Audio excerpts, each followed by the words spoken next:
አብርሽና ሄርሜላ እንግዲህ ትልቁ መስቀልን እያከበሩ ነው ማለት ነው። አብርሽ እንግዲህ በጣም ነው በሳቅ ነው የገደለኝ ማለት ነው።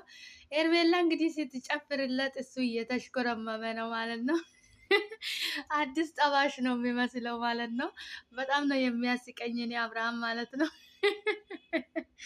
ወይ ሄርሜላ አንቺስ ለይቶልሻል። እውነት እውነት ሄርሜላ ሆነ ነገርሽ ተነክቷል አንቺ ማለት ነው። እኔ በጣም ነው የምትገርሚኝ በነገራችን ላይ እኔ የአብርሃም አሳሳቅና አስተያየቱ ነው ያሳቀኝ ማለት ነው። ግን ጠባሽ እኮ ነው የምሽኮረመመው። አረ ወይኔ እንደው ምንድን ነው ይሻለኝ። እኔ በጣም ነው ዘና የምታደርጉኝ እውነት ለመናገር ማለት ነው። ኤርሜላ ግን አንቺ እንጃልሽ እንጃልሽ እንጃልሽ አንቺስ እንደው የሆነ ነገር አለብሽ አንቺ ማለት ነው።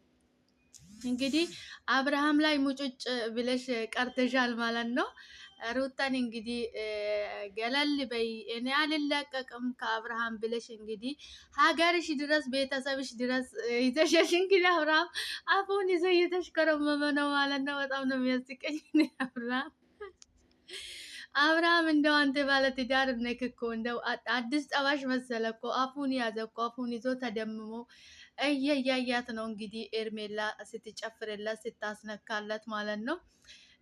በጣም ነው የምታስቁኝ። እኔ በነገራችን ላይ እናንተ ድራማ ነው የምትሰሩት። በነገራችን ላይ ድራማችሁ ያው ርዕስ የለውም እንጂ ድራማ ነው የምትሰሩት ማለት ነው። እኔ በጣም ነው ዘና የምታደርጉኝ በነገራችን ላይ አንቺም የምታደርጊ አብርሃም የምታደርጉን ነገሮች እኔ በጣም ነው የምታስቁኝ በነገራችን ላይ አቁሙ ተው ስትባሉ ጭራሽ ብሶባቸው ይገኛል ማለት ነው።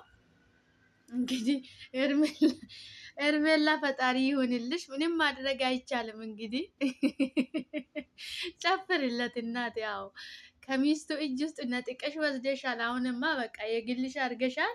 ጨፍሪ፣ ያው ጨፍሪ፣ መጨፈሩ ነው የሚሻልሽ።